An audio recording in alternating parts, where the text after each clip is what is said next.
شہادت ہمارے ہاں بیان ہوتی ہے اس انداز میں کہ لگتا ہے کہ کسی مظلوم بندے کو کسی نے پکڑا ہوا تھا تو وہ سارے اسے مار رہے تھے اور وہ منتیں کر رہا تھا کہ مجھے نہ مارو.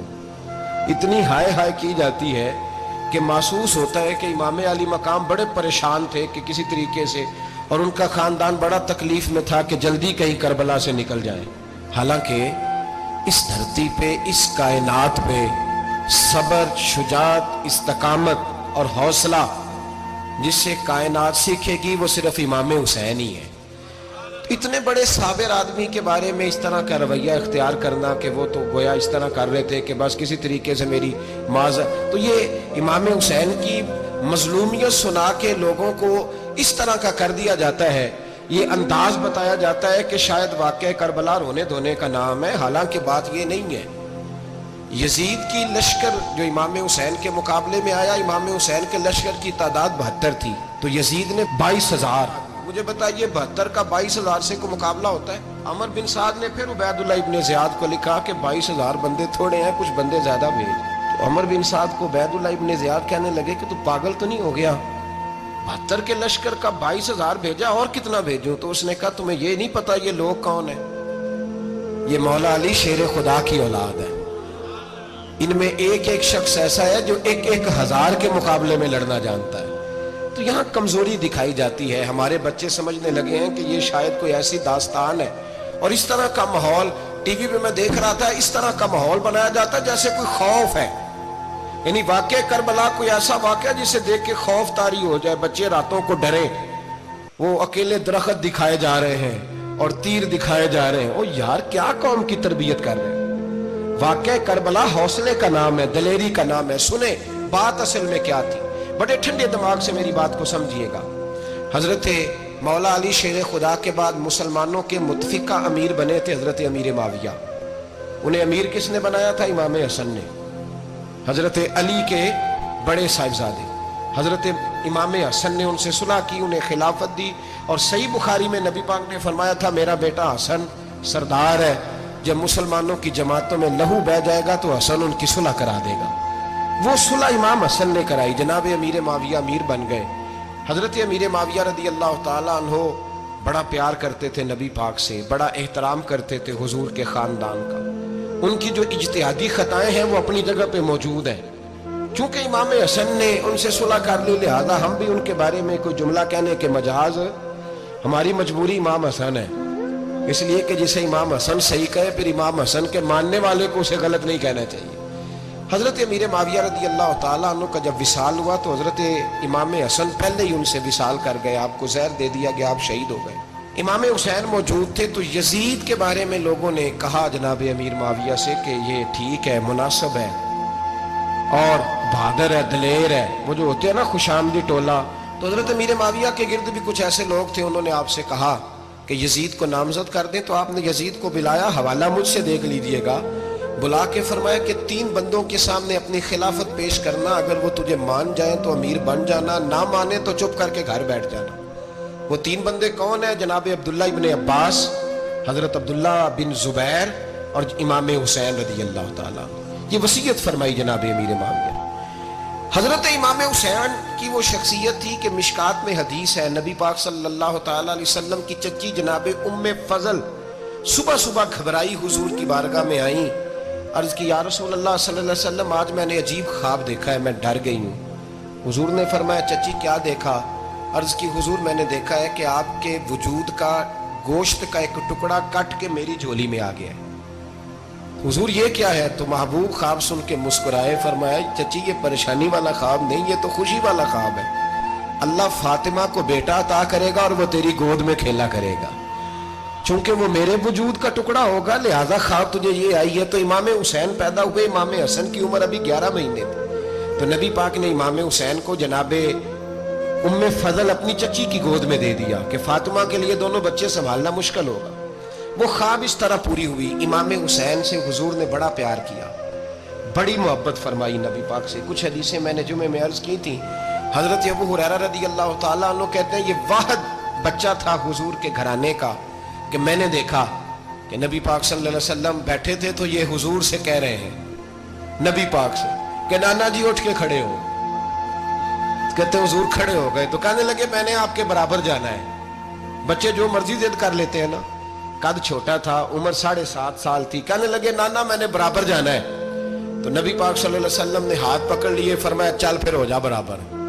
تو حضرت ابو ہریرہ کہتے ہیں انہوں نے حضور نے ہاتھ پکڑے, اوپر کھینچا تو امام حسین نے پہلے اپنے پیر حضور کے گھٹنوں پہ رکھے, پھر نبی پاک کے سینے پہ رکھے, اور جب ان کا قد سر تھوڑا سا حضور سے اونچا ہو گیا تو محبوب فرمانے لگے چل بس کر, تو نے تو کہا تھا آپ کے برابر ہونا, تو اوپر نکل گیا ہے, چل بس کر. فرماتے ہیں پھر امام حسین نے زبان باہر نکالی تو محبوب ان کی زبان چوسنے لگے, پھر ساتھ لٹا لیا اور انہیں سونگھنے لگے.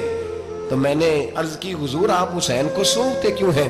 تو فرمایا ابو ہریرہ مجھے حسین کے وجود سے جنت کی خوشبو آتی ہے, مجھے حسین کے وجود سے جنت کی. ایک دن حضور گزر رہے تھے, اصل اس طرح تھا کہ یہ نبی پاک کا حجرہ تھا. جن لوگوں کو اللہ نے مدینے کی زیارت کرائی ہے وہ جان سکتے ہیں نبی پاک کا حجرہ تھا. تو حضور کے حجرے کی اس جانب یعنی مسجد کی جو بالکل سیدھ ہے اس کی بیک میں سیدہ فاطمہ رہتی. تو حضور اکثر نہ نماز کے لیے جب نکلتے تو حضرت فاطمہ کے حجرے کے پاس سے ہو کر دوبارہ محراب میں جاتے. محبوب حجرے کے پاس سے گزرے تو امام حسین رو رہے تھے, تو حضرت فاطمہ نے کسی بات میں جھڑک دیا تو امام حسین رونے لگے. تو نبی پاک نماز کے لیے گئے تو واپس لوٹ آئے, اور واپس تشریف لا کے کہا فاطمہ حسین کو کیا ہوا؟ عرض کی یا رسول اللہ تنگ کر رہے تھے, میں نے ڈانٹ دیا ہے. کیا خوبصورت جملے ہیں حدیث پاک میں. سرکار نے فرمایا فاطمہ اس کو حسین کو نہ رونے نہ دیا کر, یہ جب روتا ہے نا تو میرے دل کو تکلیف ہوتی ہے. تو بی بی صاحبہ کہتی ہیں یہ حکم آیا نبی پاک کا میرے نا, پھر میں نے ڈانٹنا چھوڑ دیا.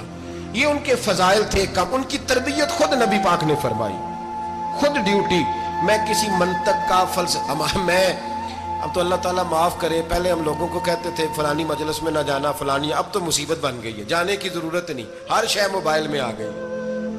مجھے بھیجتے ہیں کہتے ہیں حضرت صاحب یہ ذرا سننا, یہ ذرا سننا.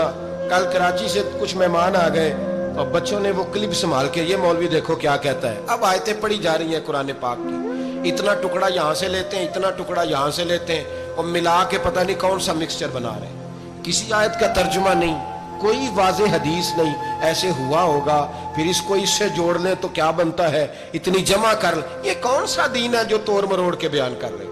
کون سا مذہب ہے؟ دین تو واضح کھلی کتاب ہے.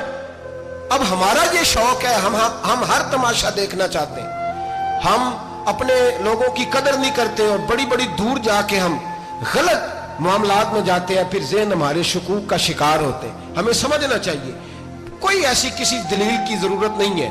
جب ان کے واضح چیزیں ان کی کتابیں میں موجود ہے, حدیث میں موجود ہے, قرآن مجید میں ان کے فضائل کھل کے موجود ہے, تو دور جانے کی کیا ضرورت. حضور ان کی ٹریننگ کراتے تھے. پہلی بات تو یہ ہے کہ نبی پاک نے دعا مانگی تھی, یا اللہ میرے گھر والوں کو زیادہ روزی نہ دینا, انہیں ایک وقت روٹی دینا, ایک وقت کی بھوک دینا. یہ جو 10 دن کربلا میں انہیں ٹینشن نہیں نہ ہوئی, انہیں عادت تھی فاقہ کرنے کی, انہیں 3 دن وصلی روزے رکھنے کی عادت تھی. پہلی بات. دوسرا یہ کہ جہاد کی تربیت حضور خود کراتے تھے. حضرت فاطمہ زہرا کہتی میں پردے کے پیچھے دیکھ رہی تھی, نبی پاک نے امام حسن اور حسین سے فرمایا چلو میرے سامنے کشتی لڑو. تو دونوں حضرات آپس میں جب کشتی لڑنے لگے تو نبی پاک نا امام حسن کو کہتے ہیں حسن حسین کو ٹانگوں سے پکڑو, حسن حسین کو پیچھے سے پکڑو. جب نبی پاک بار بار امام حسن کو بتا رہے تھے تو سیدہ پیچھے سے بول پڑی, کہنے لگی یا رسول اللہ آپ چھوٹے کو بتائے, آپ بڑے کو بتا رہے ہیں. بڑا تو پہلے 11 مہینے بڑا ہے, تو آپ چھوٹے کو بتائے بڑے کو بتا رہے. تو فرمایا فاطمہ تو چپ کرنا, جو میں دیکھ رہا ہوں تو نہیں نہ دیکھ رہی, ایک کو میں بتا رہا ہوں دوسرے کو جبریل امین بتا رہے ہیں. تو یہ حضور نے اپنے سامنے ان کی تربیت کی, ٹریننگ. ہوا یہ کہ یزید جب امیر بنا نا, 2-3 چیزیں ہوتی ہیں جب کسی بندے کو قابو کرنا ہوتا ہے, 2-3-4-5 چیزیں ایسی ہوتی ہیں جس سے بندہ قابو آتا ہے. تو اس نے بھی فوری طور پہ یزید نے دیکھا میرے لیے مسئلہ کیا بن سکتا ہے. ولید بن عتبہ اس وقت مدینے کا گورنر تھا. یزید نے اس کو خط لکھا کہ امیر عرب کا رواج آج بھی ہے کہ جب تک نئے خلیفہ کی بیعت نہیں ہو جاتی پرانے کے انتقال کی خبر ہی نہیں دیتے, اس کو رکھے رکھتے ہیں. یہ ان کا طریقہ ہے. وہ کہتے ہیں کہ ولی عہد اچھی طرح قبضہ کر لے پھر بتائیں گے. حضرت امیر معاویہ کا وصال ہو گیا, بتایا نہیں. یزید نے اب کیا کیا, کیونکہ بڑا چلاک آدمی تھا, بڑا شاطر تھا, بڑا تیز تھا, اس نے ولید کو خط لکھا. کہنے لگا کہ فوری طور پہ عبداللہ ابن عباس کو بلاؤ اور اسے کہو میری بیعت کریں. یہ جو بیعت ہوتی تھی نا، یہ بھی سن لے کیا ہوتی تھی. یہ بیعت حلف ہوتا تھا کہ میں اللہ رسول کے نام پہ حلف دیتا ہوں کہ میں یزید کی اطاعت کروں گا، میں اس کے خلاف کوئی بغاوت نہیں کروں گا. کوئی یہ بیعت لوگ سمجھتے ہیں کہ بس ہاتھ پکڑنے کا نام بیعت تھا. اس بیعت کا متبادل جمہوری ملکوں کے اندر ووٹ آیا ہے. تو کہا بیعت کرے. حضرت عبداللہ ابن عباس کو بھی بلاؤ، عبداللہ بن زبیر کو بھی بلاؤ، امام حسین کو بھی بلاؤ. امام حسین آدھی رات کے وقت بیٹھے تھے مسجد نبوی میں، چونکہ پانچوں نمازوں کی آپ امامت کرتے. امام حسین نماز پڑھا کے عشاء کی بیٹھے تھے جناب عبداللہ بن زبیر. عبداللہ بن زبیر کون تھے؟ یہ نبی پاک صلی اللہ علیہ وسلم کی پھوپھی پوتے تھے اور جناب صدیق اکبر کے نواسے تھے حضرت عبداللہ بن زبیر. اور جناب زبیر بن عوام عشرہ مبشرہ صحابی ہیں، ان کے بیٹے تھے. بہت زیرک آدمی تھے. یہ بھی امام حسین کے پاس بیٹھے تھے. عبداللہ ابن عباس بھی تھے جو حضور کے چچا کے بیٹے ہیں، اس امت کے پہلے مفسر ہیں قرآن پاک. یہ لوگ بیٹھے تھے. تو ولید نے ایک بندہ بھیجا، اس نے آ کے کہا جناب آپ کو گورنر صاحب نے بلایا ہے. تو عبداللہ بن زبیر کہنے لگے حسین اس وقت بلانے کی بات سمجھ میں نہیں آئی. تو امام حسین بڑے بصیرت والے تھے، اللہ نے بصیرت دی تھی. کہنے لگے عبداللہ آپ کو سمجھ نہیں آئی، مجھے سمجھ آ گئی ہے، امیر معاویہ وصال کر گئے اور یہ ہمیں جو بلایا گیا ہے نا، یہ یزید کی بیعت کے لیے بلایا گیا ہے. تو کہا پھر آپ آدھی رات کو نہ جائیں، آپ کے لیے خطرہ ہوگا. تو امام حسین فرمانے لگے خطرہ حسین کو نہیں ہوتا. نہیں کہا پھر بھی آپ مہربانی کریں ذرا احتیاط سے جائیں. تو جناب عبداللہ ابن زبیر نے، عبداللہ ابن عباس نے 14 بندے نیزے دے کے، تلواریں دے کے امام حسین کے ساتھ بھیجے اور کہا کہ امام حسین اگر اس نے کوئی غلط ملت بات کی نا، زبردستی بیعت کرنے کا کہا، تو آپ بس کوئی ایک بات اونچی آواز میں کر دینا، یہ سپاہی پیچھے آ جائیں گے. امام حسین ان 14 بندوں کو لے کے گورنر ہاؤس پہنچ گئے. جب آپ وہاں پہنچے اس نے بتایا، اس نے کہا جی حضرت امیر معاویہ انتقال کر گئے اور آپ نے یزید کی بیعت کرنی ہے. تو امام حسین فرمانے لگے میں چھپ کے بیعت نہیں کروں گا. مجمع لگاؤ، جمعے والے دن اعلان کرو. جو طریقہ ہے حضرت ابو بکر صدیق کا، جو طریقہ ہے حضرت عمر فاروق کا، جو انداز حضرت عثمان غنی کا ہے، جو مولا علی کا ہے، سر عام اعلان کرو. اگر ساری دنیا یزید کی بیعت کرے گی تو میں بھی تیار ہوں. تم مجھ سے بیعت لے کے پھر لوگوں کو بتانا چاہتے ہو کہ حسین بیعت کر رہے ہیں تو تم کیوں نہیں کر رہے؟ میں عام آدمی نہیں ہوں، لہذا چھپ کے بیعت نہیں کرتا. جب یہ بات کی نا تو ولید بڑا نرم دل تھا اور امام حسین کی شان کو جانتا تھا. وہ جانتا تھا یہ نبی پاک کا خاندان ہے. اس نے کہا جی مجھے تو حکم تھا، باقی آپ حضور کے نواز ہیں، میں کر کچھ. وہاں ایک بڑا بدبخت شخص بیٹھا تھا، عبد الملک بن مروان. وہ ولید سے کہنے لگا کہ اگر حسین آج تمہارے ہاتھ سے نکل گئے تو تمہارے لیے بہت بڑا مسئلہ کھڑا ہو جائے. انہیں جانے نہ دینا، یا بیعت کراؤ یا ان سے کہو جنگ کے لیے تیار ہو. تو امام حسین رضی اللہ تعالیٰ عنہ کے کانوں میں آواز گئی تو فرمانے لگے ابن مرجانہ، اگر تیرے اندر جرت ہے تو آ سامنے حسین کے، اس کے کانوں میں باتیں نہ کر، کانا پھوسی نہ کر، باہر آ میدان میں، شرارت نہ کر، باہر آ. میں تمہیں ابھی بتاتا ہوں کہ حسین سے مقابلہ کرنے کا انجام کیا ہے. یہ کہہ کہ امام حسین باہر نکلے، اپنے بھائی محمد بن انفیہ کو بلایا، عبداللہ بن زبیر، عبداللہ ابن عباس، ڈھیر سارے لوگ اکٹھے ہو گئے. فرمایا یہ معاملہ ہے، اب کیا کرنا ہے؟ تو وہ کہنے لگے حضور وقت ابھی مناسب نہیں ہے، آپ اس طرح کریں یہاں رکے، ہم مکے سے، عراق سے، کوفے سے لوگوں کو بلاتے ہیں، یہاں ایک بڑی مجلس مشاورت قائم کرتے ہیں. امام حسین فرمانے لگے اگر تم مشاورت قائم کرو گے تو ولید اور عبد الملک بن مروان وہ تو جنگ کرنے کو تیار ہے. اور نبی پاک نے فرمایا ایک مینڈا ہوگا جس کی وجہ سے مدینے کی گلیوں میں لہو بہے گا. فرمانے لگے میں وہ بکرا، وہ مینڈا نہیں بننا چاہتا. کہا پھر آپ کیا کریں گے؟ تو امام حسین رو پڑے. فرمانے لگے میں مدینہ چھوڑ جاؤں گا لیکن مدینے کی حرمت پامال نہیں ہونے دوں گا. امام علی مقام آدھی رات کے وقت نکلے. سیدہ فاطمہ کا دروازہ ایک اس دن تھا جس دن حضرت مولا علی کوفے چلے گئے اور دوبارہ آج تالا لگا جب امام حسین نکلے. آپ جنت البقیع کے پیچھے کھڑے ہو کے حضور کا روضہ دیکھنے لگے. اس وقت گنبد تو نہیں ہوتا تھا. روضہ دیکھنے لگے. نانا تیرے کرم کے خزینے کی خیر ہو، میں جا رہا ہوں تیرے مدینے کی خیر ہو. سارا خاندان لے گئے، مکے تشریف لے گئے. حج کے ایام قریب آنے والے تھے. امام حسین نے وہاں لوگوں سے باتیں کی. جب امام حسین وہاں پہنچے تو کوفے سے خط آنے لگے. کوفہ حضرت علی کا دار الخلافہ تھا، وہاں آپ کے محبین، پیار کرنے والے ڈھیروں تھے. انہیں خط لکھے کہ حضور آپ چپ کر کے بیٹھے ہوئے ہیں اور ہمارے اوپر یزید مسلط ہو گیا ہے. آپ اگر میدان میں نہیں نکلیں گے، آپ نہیں آئیں گے تو ہم اللہ کی بارگاہ میں شکوہ کریں گے کہ کوئی ہماری